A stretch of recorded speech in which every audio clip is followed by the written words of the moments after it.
Hi friend, আমরা যাচ্ছি বৃন্দাবন যাচ্ছি আমরা। ফাইনালি আমাদের ট্রেন চলে আসছে। বৃন্দাবন আমার অনেক দিন থেকে যাওয়ার ইচ্ছা ছিল, তো সেদিন আমাদের বৃন্দাবন আমরা গেলাম। ফাইনালি আমরা ট্রেনে বসে গেছি।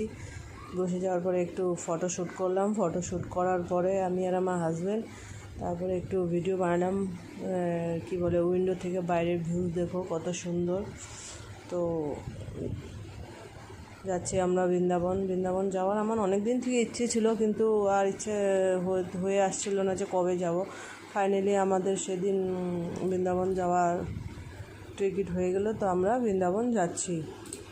আর বৃন্দাবন যাওয়ার অনেক দিন থেকে আমার ইচ্ছা ছিল, তো ইচ্ছাটা আমার বাঁকি বিহারি আমার ইচ্ছাটা পূরণ করলো। এর জন্য বাঁকি বিহারিকে দর্শন করতে ফাইনালি আমরা নামার পরে বৃন্দাবনে মথুরাতে নেমে হাজব্যান্ড